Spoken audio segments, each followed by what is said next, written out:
আসসালামু আলাইকুম। সবাই কেমন আছেন? আশা করি সবাই ভালো আছেন। আমার যখন কোনো কিছুই খেতে ভালো লাগে না তখন ঝটপট করে ২ টা ডিম দিয়ে ডিম ভুনা করে ১ প্লেট ভাত খেয়ে নেই।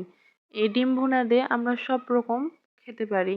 যেমন ভাত থেকে শুরু করে বিরিয়ানি, পোলাও যা আছে সব এই ডিম ভুনা দিয়ে খাওয়া যায়। তো চলুন আমরা কিভাবে এই ডিম ভুনাটা করে নেব তা দেখে আসি। তো ১ম এ আমি ২ টা ডিম এখানে সিদ্ধ করে নিয়েছি। এখন পানির মধ্যে ভিজিয়ে রাখলাম যেহেতু ডিমগুলো একটু গরম ছিল এইজন্য। তো ভিজিয়ে রাখার পর আমি আস্তে, আস্তে করে খুলতেছিলাম এবং ভয় লাগতেছিল। কারণ ডিম থেকে যদি ডিমের খোসা ওঠানোর সময় যদি ডিম খাস্টা-মাস্টা হয় তাহলে ভালো লাগে না দেখতে। খুব সাবধানে খুলতেছিলাম। তো ফাইনালি আমি খুলে ফেললাম ডিমের খোসাগুলা। শেষ। এখন একটা কড়াইয়ের মধ্যে তেল নিয়ে নিয়েছি।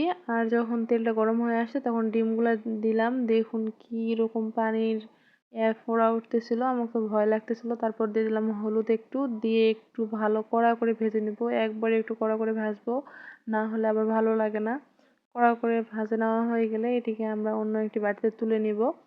তারপর আমি কড়াইয়ের মধ্যে কাঁচামরিচ, পেঁয়াজটা একটু বেশি নিয়েছি এবং রসুন বাটা, আদা বাটা দিয়ে নাড়ানাড়ি করার পর দিয়ে দিলাম লবণ, মরিচের গুঁড়া, হলুদের গুঁড়া। যেহেতু মরিচ আমি আগেই দিয়েছিলাম এই জন্য গুঁড়া মরিচটা একটু কম দিলাম। তারপর একটু নাড়ানাড়ির পর একটু পানি দিয়ে দিয়েছি। পানি দিয়ে দিয়েছি কারণ হচ্ছে আমার তেলানিটা পুড়ে যাচ্ছিল এই জন্য আমি পানি দিয়ে দিলাম।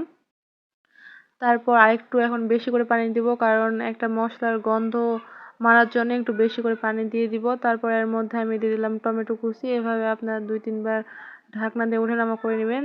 তো শেষে এসে দেখতেই পাচ্ছেন টমেটোগুলা একটু নরম হয়ে গেছে।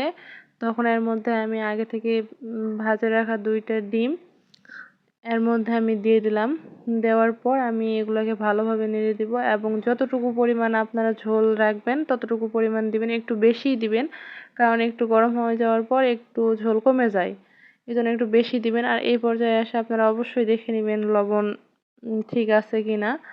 আমি এখানে চেক করে নিলাম। তারপর এই যে ঢাকা দিয়ে রেখে দিব। তারপর ২ থেকে ৩ মিনিট পর আসার পর আমি এটিকে উঠে নিব কেমন হয়েছে তাই। তো ঢাকনা দিয়ে ঢেকে দিলাম। ২ মিনিট পর ওঠার পর আমি দেখতেই পাচ্ছি আমার এখানে হয়ে গেছে। এই পর্যায়ে এসে আমি চুলাটা বন্ধ করে দিয়েছি। এখন আপনারা দেখতেই পাচ্ছেন কিরকম হয়েছে। ঝটপট কিভাবে রান্না করবেন আর এই ঝটপট রান্না দিয়ে কিভাবে ১ প্লেট ভাত তুলবেন সেই রেসিপি আমি দেখিয়ে দিলাম।